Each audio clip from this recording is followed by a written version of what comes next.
സംഖ്യാപുസ്തകം 23-ാം അധ്യായം അതിന്റെ 23-ാമത്തെ വാക്യം. ആഭിചാരം യാക്കോബിന് പറ്റുകയില്ല, ലക്ഷണവിദ്യ ഇസ്രായേലിനോട് ഫലിക്കുകയുമില്ല. ബിലെയാമിന് ലഭിച്ച വെളിപ്പാടാണ് എന്ത്? ആഭിചാരം യാക്കോബിന് പറ്റുകയില്ല, ലക്ഷണവിദ്യ ഇസ്രായേലിനോട് ഫലിക്കുകയില്ല. എന്തുകൊണ്ടാണ് ബിലെയാം അങ്ങനെ പറഞ്ഞത്? ബിലെയാം ഇത് ഉറപ്പോട് പറയാൻ കാരണം ഇസ്രായേലിന്റെ നടുവിൽ ആരുണ്ട്? ദൈവമുണ്ട്. അപ്പൊ ദൈവമുള്ള ഒരു വ്യക്തിക്ക്, ഒരു കുടുംബത്തിന് ആഭിചാരമോ മന്ത്രവാദമോ ക്ഷുദ്രവിദ്യയോ ഒന്നും തന്നെ ഫലിക്കത്തില്ല. പക്ഷെ എന്തായിരിക്കണം? ദൈവം കൂടെ ഉണ്ടായിരിക്കണം. ഇപ്പൊ പല ആളുകളും ചോദിക്കാറുണ്ട്, ഞങ്ങള് രക്ഷിക്കപ്പെട്ട് സ്നാനപ്പെട്ടവരാണ്, ഞങ്ങൾക്ക് മന്ത്രവാദം ഫലിക്കുമോ, ആഭിചാരം ഫലിക്കുമോ, ക്ഷുദ്രപ്രയോഗം ഫലിക്കുമോ? ദൈവം നമ്മുടെ കൂടെ ഇല്ലെങ്കിൽ, ദൈവമായിട്ടുള്ള ബന്ധത്തിലല്ല പോകുന്നതെങ്കിൽ ഇത് ഫലിക്കാനിടയായിട്ട് ദൈവജനത്തിനൊരു പ്രത്യേകതയുണ്ട്. ഫലിക്കാതിരിക്കണമെങ്കിൽ ദൈവജനത്തിന് എന്തുണ്ട്? ഒരു പ്രത്യേകതയുണ്ട്. നമുക്ക് ആ വാക്യം ഒന്ന് ചിന്തിക്കാം. 23-ന്റെ തന്നെ 9-ാമത്തെ വാക്യം. ഗിരികളിൽ നിന്ന് ഞാൻ അവനെ ദർശിക്കുന്നു, ഇതാ തനിച്ചു പാർക്കുന്ന ഒരു ജനം. എന്താണ് ഈ ജനത്തിന്റെ പ്രത്യേകത? എന്താണ്? തനിച്ചു പാർക്കുകയാണ്. വേറെ ഒരു കാര്യവും അവിടെ ഇല്ല. ആര് മാത്രമേ ഉള്ളവരുടെ കൂടെ? ദൈവം. അപ്പൊ തനിച്ചു പാർക്കുന്ന ജനമാണെങ്കിൽ വിശുദ്ധിയോടും വേർപാടോടും കൂടെ ദൈവം മാത്രവുമായിട്ടുള്ള ബന്ധം, ജാതികളുമായിട്ട് ഇടകലരുന്നില്ല. ജാതികളുമായി ഇടകലരുന്നില്ല. ജാതികളുമായിട്ടുള്ള ആഘോഷങ്ങളിൽ പങ്കെടുക്കുന്നില്ല. ഇന്നത്തെ പെന്തക്കോസ്തുകാർ എന്ത് ചെയ്യുന്നുണ്ട്? ക്രിസ്മസിന് ആഘോഷിക്കുന്നുണ്ട്, ഓണത്തിന് സെറ്റ് മുണ്ടെടുത്ത് പോകുന്നുണ്ട്, ജാതികളുമായി ഇടകലരുകയാണ്. അപ്പൊ അങ്ങനെ പോകുന്നവർക്ക് എന്ത് പറ്റും? ആഭിചാരം പറ്റും, ക്ഷുദ്രപ്രയോഗം പറ്റും. നമ്മൾ ഈ ലോകത്തിലല്ലേ ജീവിക്കുന്നത്. അവരെ നേടാൻ വേണ്ടി നമ്മൾ ഒന്ന് സെറ്റും മുണ്ട് കൊടുത്തത് കൊണ്ട് എന്താ കാര്യമെന്ന് ചിന്തിക്കുന്നവരുണ്ട്. പക്ഷെ നമുക്ക് വ്യവസ്ഥയില്ല. നമ്മുടെ ദൈവം എന്താണ്? നമ്മുടെ ദൈവം നമ്മുടെ കൂടെ ഉണ്ട്. ദൈവം നമ്മുടെ കൂടെ ഉള്ളത് കൊണ്ട് ദൈവത്തിന് ഇഷ്ടമില്ലാത്ത കാര്യങ്ങൾ നമുക്ക് ചെയ്തുകൂടാ. ഇതാ തനിച്ചു പാർക്കുന്ന ഒരു ജനം. അവരെ ജാതികളുടെ കൂട്ടത്തിൽ എണ്ണപ്പെടുന്നില്ല. ഈ ലോകത്തിലെ അവർ ജാതികളായിട്ടുള്ള ഒരുപാട് ജാതികളുണ്ട്. ഇസ്രായേൽ ജാതി ഒരു ജാതിയാണ്. അത് ദൈവത്തിന്റെ സ്വന്തം ജനമാണ്. അപ്പോൾ തന്നെ ദൈവത്തിന്റെ സ്വന്തം ജനമല്ലാത്ത അനവധി ജാതികളുണ്ട്. ദൈവത്തിന്റെ പ്രവാചകനാണ് ആര്? ബിലെയാം. ദൈവത്തിന്റെ പ്രവാചകനാണ് ആര്? മോശ. മിസ്രയീമിലെ അടിമത്തത്തിൽ നിന്ന് ഇസ്രായേൽ ജനത്തെ വിടുവിച്ചു കൊണ്ടുവരികയാണ് ആര്? മോശ മുഖാന്തരം ദൈവം. മോശയ്ക്ക് ആരെ അറിഞ്ഞൂടാ? ബിലെയാമിനെ അറിഞ്ഞൂടാ. ബിലെയാമിന് ആരെ പരിചയമില്ല? മോശയെ പരിചയമില്ല. പക്ഷെ ദൈവത്തിന് ഈ രണ്ടുപേരെയും പരിചയം. മോശയുടെ മുഖാമുഖം സംസാരിച്ചതുപോലെ ആരോട് മുഖാമുഖം സംസാരിക്കുന്നുണ്ട്? ബിലെയാമിനോട് സംസാരിക്കുന്നുണ്ട്. ദൈവത്തെ നമുക്ക് ഒരു ത്രാസിൽ തൂക്കി നിർത്താൻ പറ്റത്തില്ല. ദൈവം എല്ലാവരുടെയും ദൈവമാണ്. അപ്പൊ മോശയെ അറിയാത്തൊരു പ്രവാചകൻ ഇപ്പുറത്തുണ്ട്. ആര്? ബിലെയാം. എന്തുകൊണ്ടാണ് ബാലാക്ക് ബിലെയാമിനെ പ്രവചിക്കാനായിട്ട് വിളിച്ചതിന്റെ കാരണം എന്താണ്? അല്ലെ ശപിക്കാനായിട്ട് വിളിച്ചതിന്റെ കാരണം എന്താണ്? ബിലെയാം പറയാണ്, നാളെ നീ മരിക്കും എന്ന് പറഞ്ഞാൽ മരിക്കും. മരിച്ചിട്ടുണ്ട്. അന്നത്തെ കാലഘട്ടത്തില് ഇന്നത്തെ പോലെ ഫോണും സൗകര്യങ്ങളും ഒന്നും ഇല്ലാതിരുന്ന കാലഘട്ടമാണെങ്കിൽ പോലും വളരെ പ്രസിദ്ധനാണ് ആര്? ദൈവത്തിന്റെ പ്രവാചകനായ ബിലെയാം. അതുകൊണ്ടാണ് ബിലെയാം പറഞ്ഞാൽ അതുപോലെ സംഭവിക്കും. ബാലാക്കിന് ഭയമുളവാക്കുന്ന ഒരു വരവാണ് ആര് വരുന്നത്? മോശയുടെ നേതൃത്വത്തിലുള്ള ഇസ്രായേൽ ജനത്തിന്റെ വരവ്. ഇന്നും അങ്ങനെയാണ്. ദൈവജനം വിശുദ്ധിയോടും വേർപാടോടും കൂടി മുന്നേറുന്നത് സാത്താന്യ ശക്തികൾക്ക് എന്താണ്? ഭയമാണ്. വിശുദ്ധിയെയും വേർപാടിനെയും ഇല്ലാതാക്കാനാണ് ആര് ശ്രമിക്കുന്നത്? സാത്താൻ ശ്രമിക്കുക. എന്താണ്? അങ്ങനെ ശ്രമിച്ചാൽ, അത് നടപ്പായാൽ ഇസ്രായേൽ ജനത്തിന്റെ മുന്നേറ്റത്തെ, അല്ലെങ്കിൽ ദൈവജനത്തിന്റെ മുന്നേറ്റത്തെ തടയാൻ കഴിയും. ദൈവപ്രവൃത്തികളെ തടയാൻ കഴിയും. പക്ഷെ ഈ ഒരു വെളിപ്പാട് ബിലെയാമിന് ലഭിക്കുമ്പോൾ ബിലെയാം എന്താ വേണ്ടത്? യോ എന്റെ ദൈവത്തിന്റെ, നിങ്ങൾ ബിലയാമിന്റെ കാര്യം ഒന്ന് പഠിച്ചു നോക്കൂ. ദൈവവുമായിട്ട് നേരിട്ട് സംസാരിക്കുക. അപ്പൊ എന്റെ ദൈവത്തിന്റെ ജനമാ, എനിക്ക് ഈ തന്ന വെളിപ്പാടെന്തുവാ? ഇവര് സ്വന്തം ജനമാണ്. അപ്പൊ ഇത് മനസ്സിലാക്കുമ്പോ ബിലയാമിനെ ബാലാക്കിനെ തള്ളിക്കളഞ്ഞിട്ട് ബിലയാം എന്ത് വേണം? ഓടിച്ചെന്ന് മോശയെ കെട്ടിപ്പിടിക്കുന്നതാ, അഹരോൻ കെട്ടിപ്പിടിച്ച പോലെ. അതിന് ബിലയാം തയ്യാറായില്ല. എന്തുകൊണ്ട് തയ്യാറായില്ല? ബിലയാമിന്റെ ദ്രവ്യാഗ്രഹം. അപ്പൊ ദ്രവ്യാഗ്രഹമുള്ള ബിലയാമിനെ പോലുള്ള പ്രവാചകന്മാർ, ദൈവത്തിന്റെ പ്രവാചകന്മാർ ഉണ്ട്. അപ്പൊ ഇവിടെ എന്താണ്? തനിച്ചു പാർക്കുന്ന ജനമാണ് ഈ ജനം. എന്താ? നമ്മൾ ആരാണ്? തനിച്ചു പാർക്കുന്നത്. ജാതികളെ ചെയ്യുന്ന പോലെ ഒന്നും നമുക്ക് ചെയ്യാൻ പറ്റത്തില്ല. ജാതികളെ പോലെ നമുക്ക് ആഘോഷങ്ങളിൽ പങ്കെടുക്കുവാൻ കഴിയില്ല. ആർക്കിഷ്ടമല്ല? ദൈവം അന്ന് ഇസ്രായേൽ ജനത്തിന്റെ നടുവിൽ കൂടാരത്തിലാണ് ദൈവം വസിക്കുന്നതെങ്കിൽ ഇന്ന് എവിടെ വസിക്കുന്നത്? നമ്മുടെ ശരീരത്തിൽ ആര് വസിക്കുന്നത്? ദൈവം. നമുക്ക് എന്തുണ്ട്? ഒരു പ്രമാണമുണ്ട്. ഉണ്ടോ? ഇല്ലേ? ഉണ്ട്. ഈ പ്രമാണം അനുസരിച്ച് നമുക്ക് മുന്നോട്ട് പോകാൻ കഴിയുള്ളൂ. അന്നത്തുണ്ടായിരുന്ന പ്രമാണത്തെക്കാൾ വളരെ ശക്തമാണ് ഇന്നത്തെ പ്രമാണം. അപ്പോൾ ഇസ്രായേൽ ജനത്തിന് എന്തുണ്ട്? ശക്തമായ ഒരു വേർപാടുണ്ട്. ബിലയാം കാണുകയാണ്, ദാ തനിച്ചു പാർക്കുന്ന ജനം ജാതികളുടെ കൂട്ടത്തിൽ എണ്ണപ്പെടുന്നില്ല. ആഭിചാരം യാക്കോബിന് പറ്റുകയില്ല. ആഭിചാരം, ലക്ഷണവിദ്യ, ഫലിക്കുന്ന ക്ഷുദ്രപ്രയോഗങ്ങൾ ചെയ്താൽ, നരബലി നടത്തി, ഇവർക്കെതിരായിട്ട് നരബലി നടത്തി മന്ത്രവാദം ചെയ്താലും ക്ഷുദ്രപ്രയോഗങ്ങൾ ചെയ്താലും എന്തൊക്കെ ചെയ്താലും ഇവർക്കൊന്നും വരുത്തില്ല. കാര്യം എന്താണ്? അവരുടെ നടുവിൽ ദൈവമുണ്ട്. ഇത് ഫലിക്കണമെങ്കിൽ എന്ത് ചെയ്യണം? ദൈവം മാറിപ്പോകണം. ദൈവം മാറിപ്പോകണം. മാറിപ്പോകാൻ വേണ്ടി ബിലയാം എന്ത് ചെയ്തു? ഇയാൾക്ക് ലഭിച്ചിരിക്കുന്ന പണത്തിന്റെ നിലവാരത്തില് അയാള് കാര്യങ്ങൾ അങ്ങോട്ട് പറയണ്ടേ? ബാലാക്ക് പിണങ്ങിപ്പോയി. പല സ്ഥലങ്ങളിൽ കൊണ്ടുവന്ന് യാഗം അർപ്പിച്ചു നോക്കി. പക്ഷേ അവിടങ്ങളിലെല്ലാം എന്ത് ചെയ്യാണ്? ഇവൻ വാ തുറക്കുമ്പോ ദൈവാത്മാവ് ഇവനെ എന്ത് ചെയ്യുക? ഇസ്രായേലിനെ അനുഗ്രഹിക്കുക. ശവിക്കാൻ പറ്റുന്നില്ല. അങ്ങനെ ബാലാക്കങ്ങൾ എന്ത് ചെയ്തു? പിണങ്ങിപ്പോയി. ബിലയാമും ഇസ്രായേലിനെ അനുഗ്രഹിച്ചിട്ട് പോയി. അപ്പൊ തനിച്ചു പാർക്കുന്ന ജനം, ദൈവം അവരുടെ നടുവിലുണ്ട്. അവരെ ഒന്നും ചെയ്യാൻ കഴിയത്തില്ല. പക്ഷേ എങ്ങനെയാണ് പിന്നെ ഇവരുടെ നടുവിൽ നിന്ന് ദൈവം മാറിപ്പോയത്? ആരാണ് ആ ബുദ്ധി പറഞ്ഞു കൊടുത്തത്? ഇന്നും ഇത്തരം പ്രവാചകന്മാരുണ്ടെന്ന് ഞാൻ പറഞ്ഞതിന്റെ കാരണം അതാ. അവര് പറയും എന്താണ്? നമ്മൾ ജീവിക്കുന്ന ലോകം, നവീന ലോകം, ഈ ലോകത്തിൽ എന്ത് ചെയ്യണം? നമ്മൾ അവരെ പോലെ ആയതുകൊണ്ടോ, അവരുമായിട്ട് ഡാൻസ് ചെയ്തത് കൊണ്ടോ, നൃത്തം ചെയ്തത് കൊണ്ടോ, അവരുടെ ആചാരങ്ങളിൽ പങ്കെടുത്തത് കൊണ്ടോ ഒരു കുഴപ്പമില്ല എന്ന് നമ്മളെ എന്ത് ചെയ്യും? അവര് ആരാ പറയുന്നത്? പ്രവാചകനാ പറയുന്നത്. ഇന്നലെ നിന്നോട് കറക്റ്റ് ദൂത് പറഞ്ഞ വ്യക്തിയായിരിക്കും ഇത് പറയുന്നത്. ഇതെന്താണ്? തിരിച്ചറിയണം. നമ്മൾ എന്ത് ചെയ്യണം? തിരിച്ചറിയണം. ഓണമൊക്കെ ആഘോഷിക്കുന്നത് ശരിയാണോ മോളെ? ഓണം നടക്കുന്നു, ഓണം തരിക. അപ്പോൾ ചില സഭകളിൽ ഇപ്പോൾ ഒരു സൂക്കേട് പറയും. ഓണം കണക്കാക്കി അവരും എന്ത് ചെയ്യുക? ഇല വെട്ടിയിട്ട് സദ്യ വിളമ്പും. ശരിയാണോ? ദൈവസഭകളിൽ ഇല വെട്ടിയിട്ടിട്ട് ഒരു സദ്യ. എന്താ നമ്മളൊരു സാധാരണ സദ്യ. നിനക്ക് സദ്യ ഉണ്ണാൻ വേറെ ഒരു സമയം കണ്ടില്ല, ഓണസമയം മാത്രമേ കണ്ടോളൂ.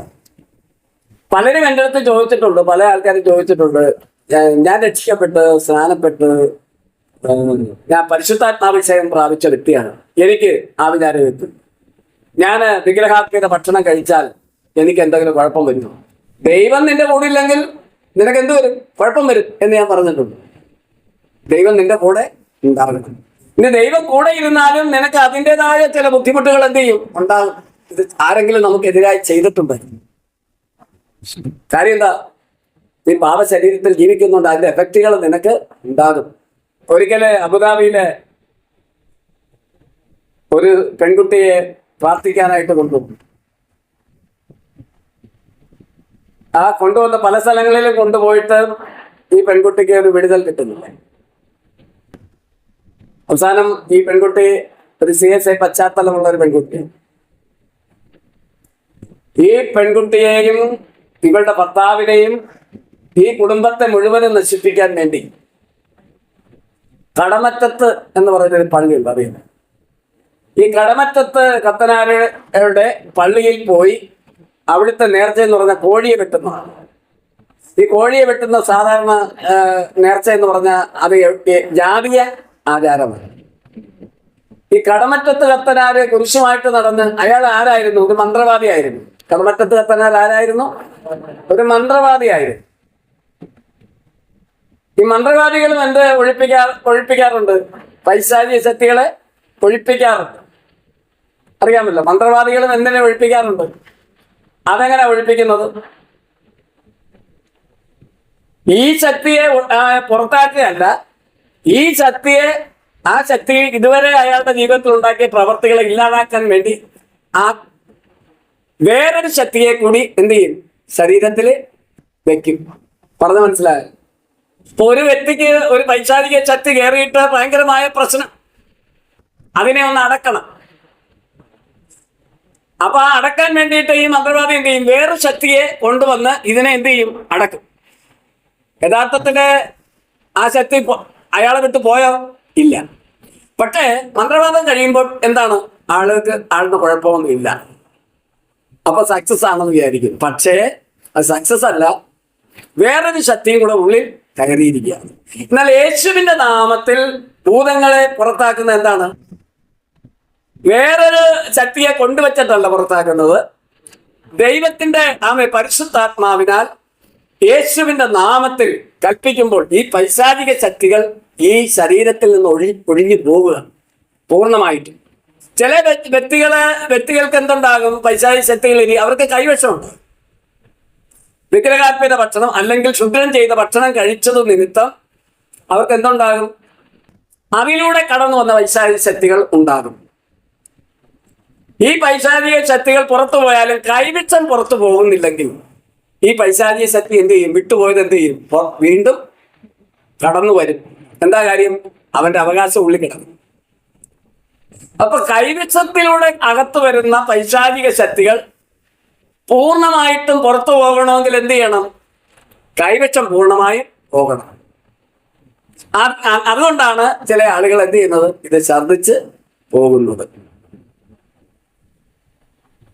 അപ്പൊ ഈ പെൺകുട്ടിക്ക് ഇവരെ തകർക്കുവാൻ വേണ്ടി എന്ത് ചെയ്തു? കടമറ്റത്ത് പോയി ചെയ്തു. അങ്ങനെ കടമറ്റത്ത് ശക്തിയാണ് ഇവളിൽ ഇരിക്കുന്നത്. അവസാനം ഈ പൈശാചിക ശക്തി വെളിപ്പെട്ട് പോകാൻ നേരം 6-7 മണിക്കൂർ എടുത്തു ഈ ശുശ്രൂഷ. ഞങ്ങൾ 3-4 ദൈവദാസന്മാർ കൂടി ചേർന്നാണ് ശുശ്രൂഷിച്ചത്. ആ ധൂപക്കുറ്റിയൊക്കെ എടുത്ത് കടമറ്റത്ത് അച്ഛൻ വന്ന് ധൂപക്കുറ്റി എടുത്ത് വീശുന്ന പോലൊക്കെ വീശി വളരെ പ്രഹസനങ്ങളൊക്കെ കാണിച്ചാണ് ഈ പൈശാചിക ശക്തി ഈ മകളെ വിട്ടു പോയത്. എത്രയോ വർഷമായിട്ട് ആ കുടുംബത്തെ തകർത്തുകൊണ്ടിരിക്കുകയായിരുന്നു ഈ പൈശാചിക ശക്തി. അപ്പോ ആമേൻ, അതിനൊരു വിടുതൽ വരാൻ കാരണം എന്താണ്? ഇവൾ രക്ഷിക്കപ്പെടുവാനും ആമേൻ അവിടെ സ്നാനമേറ്റ് കർത്താവിനെ രക്ഷിതാവായി സ്വീകരിച്ച് ഒരു ദൈവത്തിന്റെ പൈതലായി മാറിയപ്പോഴാണ് ഇവൾക്ക് എന്ത് ചെയ്തത്? വിടുതൽ ആരംഭിച്ചത്. പൂർണ്ണ വിടുതലിലേക്ക് അവർ വരുവാനായിട്ട് ഇടയായി തീർന്നു. അപ്പോൾ നമ്മൾ ചിന്തിക്കുന്നത് എന്താണ്? ആഭിചാരം ഫലിക്കുമോ എന്നുള്ളതല്ലേ? സ്തോത്രം. മന്ത്രവാദം ഫലിക്കുമോ എന്നുള്ളതല്ലേ? ആമേൻ. ദൈവം കൂടുള്ള ഒരു വ്യക്തിക്ക് എന്ത് ചെയ്യത്തില്ല? അത് ഫലിക്കത്തില്ല. സ്തോത്രം. പക്ഷേ ഇസ്രായേൽ ജനത്തിന്റെ നടുവിൽ നിന്ന് ദൈവം മാറിപ്പോകാനുള്ള കാരണം എന്താണ്? ഇവർക്ക് ആഭിചാരമേറ്റു, മന്ത്രവാദമേറ്റു. ബിലയാം ബാലാക്ക് ചെയ്ത മന്ത്രവാദവും ആഭിചാരം ആർക്ക് ഏറ്റു? ഇസ്രായേലിന് ഏറ്റു. കാര്യം എന്താ? ദൈവം അവരുടെ നടുവിൽ നിന്ന് പോയി. എന്തുകൊണ്ട് ദൈവം പോയി? ദൈവത്തിന്റെ പ്രവാചകനായ ബിലയാമാണ് ഇതിന് കാരണം. ഇസ്രായേൽ ചിത്തീമിൽ പാർക്കുമ്പോൾ ജനം മോവാബി സ്ത്രീകളുമായി പരസംഗം തുടങ്ങി. ഈ പരസംഗം തുടങ്ങാൻ കാരണമാരാണ്? ബിലയാമാണ്. ബിലയാമൻ കറങ്ങി ഒരു വശത്തൂടെ പോയി എവിടെ ചെന്നു? ബാലാക്കിന്റെ രാജഗ്രഹത്തിൽ ചെന്നു. എന്താ?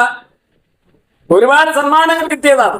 സമ്മാനങ്ങൾ മേടിച്ചിട്ട് അനുഗ്രഹിച്ചിട്ട് പോയാൽ സമ്മാനങ്ങൾ തന്നവന്റെ ഉദ്ദേശം നടന്നില്ല. അത് നടക്കാൻ വേണ്ടി എന്ത് ചെയ്തു? 30 വെള്ളിക്കാശിന് യേശുവിനെ ഒറ്റ കൊടുത്ത പോലെ ഇസ്രായേൽ ജനത്തെ ആരൊറ്റ കൊടുത്തു? ബിലയാം ഒറ്റ കൊടുത്തു. ബിലയാം കറങ്ങിച്ചെന്ന് ബാലാക്കിനെ കണ്ടിട്ട് പറഞ്ഞ, അളിയാ നീ എന്തിനാ വിഷമിക്കുന്നത്? അവരുടെ നടുവിൽ ദൈവം ഇരിക്കുന്നിടത്തോളം കാലം അവരെ ആഭിചാരം ചെയ്തോ മന്ത്രവാദം ചെയ്തോ തകർക്കാൻ പറ്റത്തില്ല. അതുകൊണ്ട് നീ എന്ത് ചെയ്യണമെന്ന് അറിയാമോ? ദൈവം അവരുടെ നടുവിൽ നിന്ന് ഇറങ്ങിപ്പോണം. ഇറങ്ങിപ്പോകണമെങ്കിൽ എന്ത് ചെയ്യണം? ഇറങ്ങിപ്പോകണമെങ്കിൽ അവരുടെ ഇടയിൽ അന്യജാതിക്കാർ വരണം. ആര് വരണം? അന്യ ദൈവങ്ങളെ സേവിക്കുന്നവരെ വരണം. അതായത് ഇസ്രായേൽ പുരുഷന്മാർ ജാതീയ കന്യകളെ എന്ത് ചെയ്യണം? കണ്ട് ഇഷ്ടപ്പെടണം. നിന്റെ രാജ്യത്ത് ഒരുപാട് സുന്ദരികളായ മിടിയും ടോപ്പും ജീൻസും ഒക്കെ ഇട്ട് നടക്കുന്ന ഒരുപാട് സുന്ദരികളുണ്ടല്ലോ, ഫ്രോക്ക് ഒക്കെ ഇട്ട് നടക്കുന്ന. അവരെ ഒന്ന് ഇസ്രായേൽ പാളയത്തിലേക്ക് ഇറക്കിവിട്. അവര് ചെന്ന് അവരെ വശീകരിക്കട്ടെ. ബാലാക്ക് എന്ത് ചെയ്തു? നല്ല ടിക്ടോക്കില് പെൺപിള്ളാരെ ഒരുക്കി അങ്ങോട്ട് ഇസ്രായേൽ പാളയത്തിലേക്ക് വിട്ടുകൊടുത്തു. അവരെ എന്ന കണ്ണും കൈയൊക്കെ കാണിച്ച് അവരെ നല്ല നോക്കിയപ്പോ എന്താണ്, ചുണ്ടൊക്കെ ചുമന്നിരിക്കുന്ന ലിപ്റ്റിക്കൊക്കെ തേച്ച് കണ്ണൊക്കെ വരച്ച് നിമിക്ക് കമ്മലൊക്കെ ഇങ്ങനെ ആട്ടി കാണിച്ചപ്പോ അത് കണ്ടിട്ട് ഇസ്രായേൽ പുരുഷന്മാർ എന്ത് ചെയ്തു? ഇവളുമാരുടെ പുറകെ പോയി കണ്ണ് കാണിച്ചു. രാജാവല്യ കൽപ്പന കൊടുത്തിരിക്കുന്നു, വശീകരിച്ചു കൊണ്ടുപോയി. അങ്ങനെ ഇസ്രായേൽ പുരുഷന്മാർ അവരുമായി എന്ത് ചെയ്തു? പരസംഗം ചെയ്തു, വ്യഭിചരിച്ചു, പാളയത്തിനകത്ത് കൊണ്ടുവന്നു. പാളയത്തിനകത്ത് പാപം നടന്നപ്പോൾ ആരെ അവിടെ നിന്ന് വിട്ടുപോയി? പരിശുദ്ധനായ ദൈവത്തിന്റെ സാന്നിധ്യം ഇസ്രായേലിന്റെ നടുവിൽ നിന്ന് വിട്ടുപോയി. ദൈവ സാന്നിധ്യം വിട്ടുപോയപ്പോൾ ആർക്ക് എന്ത് ഭവിച്ചു? ആ മന്ത്രവാദവും ആവിചാരവും ഫലിക്കുവാനിടയായി ഇസ്രായേലിന്. ഇസ്രായേലിന്റെ നടുവിൽ എന്ത് സംഭവിക്കാൻ? ബാധ വരുവാനിടയായി തീർന്നു. സ്തോത്രം. ശരി, ഞാൻ ഈ പറഞ്ഞ കാര്യത്തിന് എന്തെങ്കിലും നീക്കുപോക്ക് ഇത് സത്യമാണോ എന്നറിയാൻ നമുക്ക് വെളിപ്പാട് പുസ്തകത്തിലേക്ക് പോകാം. 2-ാം അധ്യായം 14-ാം വാക്യം. എങ്കിലും നിന്നെ കുറിച്ച് കുറഞ്ഞൊരു കുറ്റം പറവാനുണ്ട്. ഇസ്രായേൽ മക്കൾ വിഗ്രഹാർപ്പിതം തിന്നേണ്ടതിനും ദുർനടപ്പ് ആചരിക്കേണ്ടതിനും അവരുടെ മുമ്പിൽ ഇഴച്ച വെപ്പാൻ ബാലാക്കിന് ഉപദേശിച്ചു കൊടുത്ത ബിലയാമിന്റെ ഉപദേശം പിടിച്ചിരിക്കുന്നവർ അവിടെ നിനക്കുണ്ട്. ഇപ്പൊ ബാലാക്ക് എന്താ ചെയ്തത്? രാജാവിനെ ചെന്ന് കണ്ടുകെട്ട് പറഞ്ഞു, നിങ്ങളുടെ ക്ഷേത്രങ്ങളിൽ ഉത്സവം നടക്കുമ്പോഴുള്ള പൊങ്കാല പായസവും മറ്റേ വിഗ്രഹങ്ങൾക്ക് അർപ്പിക്കുന്ന നേർച്ചകളും ഒക്കെ കൊണ്ടുവന്ന് ഇസ്രായേൽ ജനത്തിന് കൊടുക്ക്. വെറും മണ്ണയും കാളപ്പക്ഷികളെയൊക്കെ മാത്രം കണ്ടുവരുന്ന അല്പ പായസമൊക്കെ ഒന്ന് കുടിക്കട്ടെ, അടപ്രഥമനൊക്കെ ഒന്ന് കാണിക്കുക, അല്പം മുന്തിരിയൊക്കെ കൂടുതലിട്ട് അണ്ടിപ്പരിപ്പൊക്കെ കൂടുതലിട്ട് കൊണ്ടുവന്ന് കൊടു, ഇവരിത് കുടിച്ചോളും. കാര്യം എന്താണ്? വിഗ്രഹാർപ്പിതമാണ്. ഇത് ആരാ ഉപദേശിച്ചു കൊടുത്തത്? ബിലയാമാണ് ഉപദേശിച്ചു കൊടുത്തത്. വെളിപ്പാട് പുസ്തകത്തിൽ പറയാ, നമുക്ക് വെളിപ്പെടുത്തി തരിക ദൈവം. അങ്ങനെ ആ ഉപദേശം ആര് കേട്ടു? ബാലാക്ക് കേട്ടിട്ട് ഇവർക്ക് എന്ത് കൊടുത്തു? ജാതികളുടെ ദേവന്മാർക്ക് അർപ്പിച്ച ഭക്ഷണം ഇസ്രായേലിന് കഴിക്കാൻ കൊടുത്തു. അതവർക്ക് കെണിയായി. എന്നിട്ട് എന്ത് ചെയ്തു? അവരെ ദുർനടപ്പ് ആചരിച്ചു. വ്യവസ്ഥയില്ലാത്ത ജാതികളുമായി ഇടകലർന്ന് ജാതീയ സ്ത്രീകളുമായി വ്യഭിചരിച്ചു. ഇസ്രായേൽ കന്യകമാരും എന്ത് ചെയ്തു? അവർ പാളയത്തിന് പുറത്തു പോയി ദുർനടപ്പ് ആചരിച്ചു. അങ്ങനെ ദൈവ മഹത്വം, ആ പരിശുദ്ധി നഷ്ടപ്പെട്ടു. ദൈവ സാന്നിധ്യം അവരുടെ നടുവിൽ നിന്ന് പോയി. ഇന്നും പരിശുദ്ധനായ ദൈവത്തിന്റെ സ്തോത്രം, ദേവാലയമാകുന്ന ഈ ശരീരം കൊണ്ട് നാം പാപം ചെയ്താൽ, നാം പാപം ചിന്തിച്ചാൽ ദൈവ സാന്നിധ്യം നമ്മിൽ നിന്ന് അകന്നു പോകുവാനിടയാണ്. വിഗ്രഹാർപ്പിതം. അതുകൊണ്ടാണ് കുഞ്ഞുങ്ങളെ വിഗ്രഹങ്ങളെ വിട്ട് ഓടുവിനെന്ന് പൗലോസ് പറയുന്നത്. വിഗ്രഹാർപ്പിത ഭക്ഷണം കഴിക്കരുത്. ചിലര് പറയുന്നൊരു കാര്യമുണ്ട്, സ്തോത്രം ചെയ്ത് എന്തും കഴിക്കാമെന്ന്. സ്തോത്രം ചെയ്ത് നീ അങ്ങനെ കഴിച്ചാൽ നിന്റെ കാര്യം പോക്കാം. സ്തോത്രം. വിഗ്രഹാർപ്പിത ഭക്ഷണം കഴിക്കരുതെന്ന് എന്തുണ്ട്? നിയമമുണ്ട്. നമ്മൾ വെളിപ്പാട് പുസ്തകം വായിച്ചപ്പോൾ നമുക്ക് മനസ്സിലായില്ലേ ആരാണത് ആ കെണി ഒരുക്കിയത്? ബുദ്ധി പറഞ്ഞു കൊടുത്ത ആരാണ്? ബിലയാം എന്ന പ്രവാചകനാണ്. എന്തിനു വേണ്ടി? പണത്തിന് വേണ്ടി, രത്നത്തിന് വേണ്ടി, സ്വർണത്തിന് വേണ്ടി ഇസ്രായേൽ ജനത്തെ ഒറ്റ കൊടുത്തു. വലിയ ബാധയല്ലേ ഉണ്ടായത്? എത്രയോ പേർ പട്ടുപോയി പാളയത്തിനകത്ത്. ദൈവ സാന്നിധ്യം പോയില്ലേ?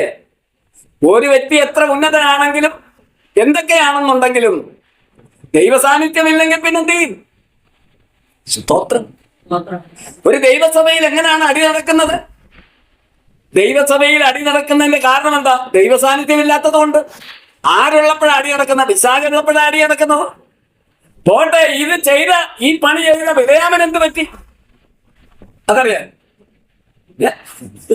ബിലയാമിന്റെ അന്ത്യം എന്താണെന്നറിയാമോ? ഈ ബിലയാമിനെ ദൈവം ശരിക്കും വിട്ടോ? സംഖ്യാപുസ്തകം 31:8 വായിക്കും.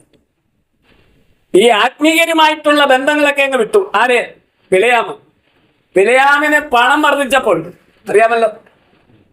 ഇന്നത്തെ ഒരുപാട് വലിയ പ്രവാചകന്മാർക്ക് എന്തുണ്ട്? വലിയ സമ്പത്തുണ്ട്, BMW കാറുണ്ട്, വലിയ സൗകര്യങ്ങളുണ്ട്. എന്തുകൊണ്ടാണ്? പ്രവചനത്തിലൂടെ നേടിയതാണ്. ഒരു പ്രവചനത്തിന് എന്ത് വേണം? 5000-ഉം 10,000 ഒക്കെ വേണം ആലോചന ലഭിക്കണമെങ്കിൽ. ഇതുകൊണ്ട് എന്ത് ചെയ്തിട്ടുണ്ട്? അവിടെ ഫ്ലാറ്റുകൾ വാങ്ങിയിട്ടിട്ടുണ്ട്. കോടികളുടെ സമ്പത്താ വലിയ വലിയ പ്രവാചകന്മാർക്കും ദൈവദാസന്മാരും സ്വന്തമായി സമ്പാദിച്ചിരിക്കുന്നത്. അവരുടെ വസ്ത്രത്തിന് തന്നെ എന്തുണ്ട്? നല്ല വിലയുണ്ട്. ഒരാഴ്ചയിൽ ഉപയോഗിക്കുന്ന വസ്ത്രത്തിന് 1,00,000 രൂപ വിലയാണ് അവരുപയോഗിക്കുന്ന വസ്ത്രം. പിന്നെ അവരുടെ മക്കൾ ഉപയോഗിക്കുന്ന വസ്ത്രമോ ഏറ്റവും ടോപ്പായ വസ്ത്രം ധരിച്ചാണ് അവർ വേദികളിൽ വെളിപ്പെടുന്നത്. ദൈവവുമായിട്ടുള്ള സംഭാഷണം അതോടുകൂടി ആരുടെ അവസാനിച്ചു? ബിലയാമിന്റെ അവസാനിച്ചു. പിന്നെ ആരെ ഭരിച്ചു? ബിലയാമിനെ പിശാച് ഭരിച്ചു. പിശാച് ആരെ കൊണ്ടുപോയി? ബിലയാമിനെ കൊണ്ടുപോയി. അവൻ പിന്നെ പിച്ചത്തെ ഫലം കൊണ്ട് തിരിച്ചറിയാം. ബിലയാമ ആരുമായിട്ടാ പിന്നെ കൂട്ടുകൂടിയത്? ജാതീയ രാജാക്കന്മാരുമായിട്ടാ പിന്നെ കൂട്ടുകൂടിയത്. അതാരാണ്? ഈ പറയുന്ന ബാലാക്കിന്റെ സുഹൃത്തുക്കളാണ്. ആര്? ഈ ബാലാക്കുമായിട്ടുള്ള ബന്ധപ്പെട്ട് വന്ന രാജാക്കന്മാരാണ്. ജാതീയ ദൈവം ആ രാജാക്കന്മാരുമായിട്ട് ബിലയാം കൂട്ടുകൂടി. യുദ്ധം നടക്കുക. നികിതന്മാരെന്ന് പറഞ്ഞാൽ യുദ്ധത്തിൽ മരിക്കുന്നവരെ കുറിച്ചാണ് പറയുന്നത്. ആ നികിതന്മാരുടെ കൂട്ടത്തിൽ ആരും പട്ടുപോയി? രാജാക്കന്മാർ പട്ടുപോയ അവരുടെ പേര് പറയുന്നുണ്ട്, വായിച്ചാട്ട്. നികിതന്മാരുടെ കൂട്ടത്തിൽ അവർ മിദ്യാന്യ രാജാക്കന്മാരായ ഏവി, രേക്കെം, സൂർ, ഹൂർ, രേബ എന്ന 5 രാജാക്കന്മാരെ കൊന്നു. ബയോരിന്റെ മകനായ ബിലയാമിനെ അവർ വാളുകൊണ്ട് കൊന്നു. സംഖ്യാപുസ്തകത്തിൽ പറയുന്ന ബിലയാമിനെ കുറിച്ച് വെളിപ്പാടി പറയാൻ കാര്യം എന്താ? ഇസ്രായേലിന് വലിയ ദോഷം ചെയ്ത ആളാര്? ബിലയാം. പത്രോസം പറയുന്നുണ്ട്. സ്തോത്രം. അപ്പൊ ഇസ്രായേൽ ജനത്തിന് നമുക്ക് എന്തുണ്ട്? ശക്തമായൊരു വേർപാടുണ്ട്. ദൈവം നമ്മളിൽ ഇരിക്കണം. നമ്മൾ ആരുടെ മന്ദിരമാണ്? ദൈവത്തിന്റെ മന്ദിരമാണ്.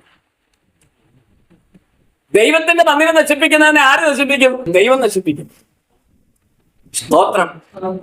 ജീവിക്കുന്നെങ്കിൽ കർത്താവിനായി ജീവിക്കണം, മരിക്കുന്നെങ്കിൽ കർത്താവിനായി മരിക്കണം. നമുക്ക് എന്താ ഒരു പ്രത്യേകത ഉള്ളത്? തനിച്ചു പാർക്കുന്ന ജനം.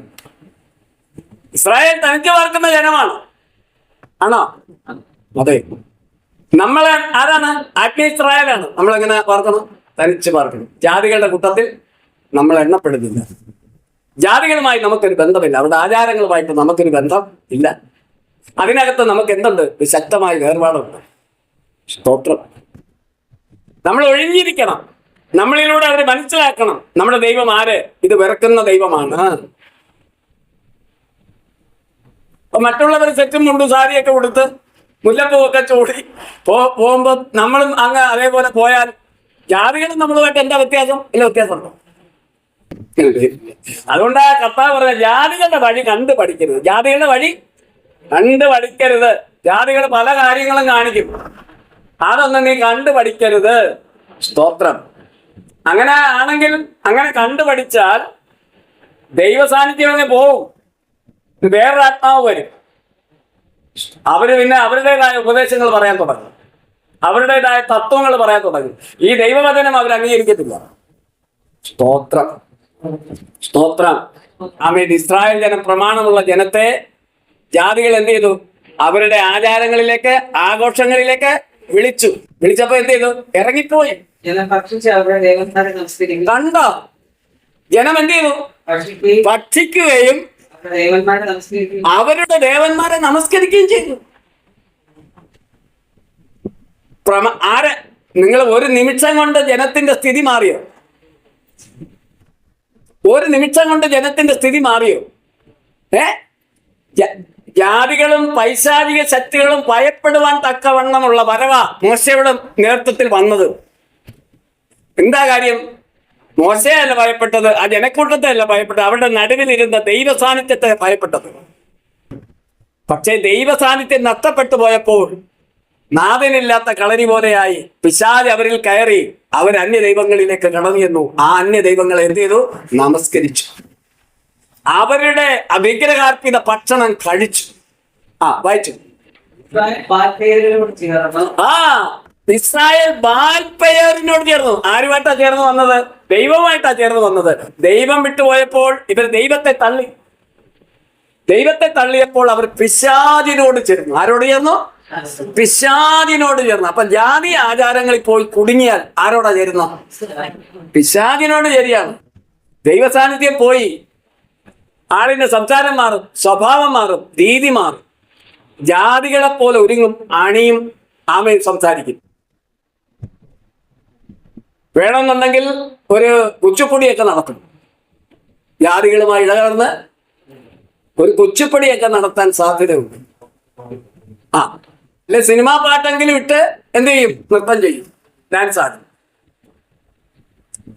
നായകനെ സിനിമാ നടനെ കിട്ടിയില്ലേ ഭർത്താവിനെ എങ്കിലും വിളിച്ച് സിനിമാ നടനാക്കി നൃത്തം ചെയ്യും.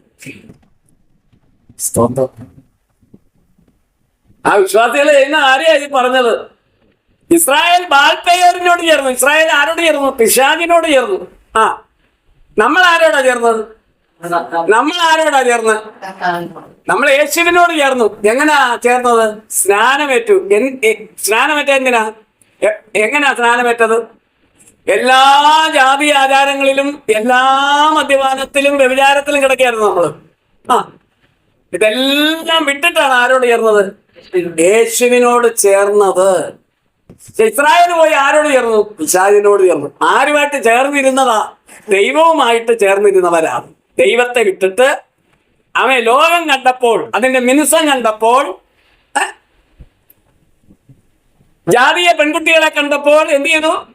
പിശാച് അവരെ ആകർഷിച്ച് അങ്ങോട്ട് കൊണ്ടുപോയി ദൈവ സാന്നിധ്യം വിട്ടുപോയി. നമ്മൾ യേശുവിനോട് ചേർന്ന് നിന്ന് ആരെ ആരാധിക്കുന്നവരാണ്? ദൈവത്തെ ആരാധിക്കുന്നവരാണ്. നമ്മിൽ ആര് വരാൻ പാടില്ല? ലോകം വരാൻ പാടില്ല. നമ്മൾ ആരോട് ചേരാൻ പാടില്ല? ബാൽപെയോരിനോട് ചേരാൻ പാടില്ല. ബാൽപെയോർ ഇന്നുമുണ്ട്. ജാതീയ ശക്തികളാണ്, പൈശാചികമാണത്. സ്തോത്രം. വായിച്ചു. കണ്ടോ? ദൈവത്തിന്റെ കോപം ഇറങ്ങുവാനിടയായി ഇസ്രായേലിന്റെ നേരെ. യഹോവ മോശയോട് തലവന്മാരെ കൂട്ടി യഹോവയുടെ ഉഗ്രകോപം ഇസ്രായേലിനെ വിട്ടുമാറേണ്ടതിന് അവരെ യഹോവയുടെ മുമ്പാകെ പരസ്യമായി തൂക്കിക്കളവാക്കുന്നത്. ആമേൻ. ഇത് ദൈവം പറയാണ്. എന്താണ്? ഈ അഖിലാണ്ടത്തെ ഉളവാക്കിയ ദൈവം പൂർണ്ണമായിട്ട് ഇറങ്ങി വന്നാണ് ഇസ്രായേലിന്റെ നടുവിൽ സഞ്ചരിച്ചു വന്നത്. അതിനെ നിസ്സാരവൽക്കരിച്ചപ്പോൾ ദൈവത്തിന്റെ ഉഗ്രകോപം വെളിപ്പെട്ടു. അങ്ങനെ ജാതികളുടെ ആചാരങ്ങളിൽ കുടുങ്ങി നശിക്കാനുള്ളതല്ല നമ്മൾ വിലപ്പെട്ടവരാ ദൈവത്തിന്. ആണോ അല്ലയോ? ഒരു ആചാരത്തിന്, ഒരു നിമിഷ നേരത്തെ, ഒരു ദിവസത്തെ ആചാരത്തിനോ, ഒരു നിമിഷത്തെ പാട്ടിനോ, ഒരു നേരത്തെ ഭക്ഷണത്തിന് വേണ്ടി നമ്മുടെ ഉള്ള ദൈവ സാന്നിധ്യത്തെ നമ്മൾ എന്ത് ചെയ്യരുത്? നഷ്ടപ്പെടുത്തരുത്. ജാതികളുമായി ഇടകലരുത്. അവരുടെ ആഘോഷങ്ങളിൽ പങ്കെടുക്കരുത്. നമുക്കൊരു വേർപാടുണ്ട്. അവരുടെ നടുവിൽ നിന്ന് പുറപ്പെട്ട് വേർപെട്ടിരിപ്പിൻ, അശുദ്ധമായതൊന്നും തുടരുത്. പൗലോസ് പറയുക. സ്തോത്രം.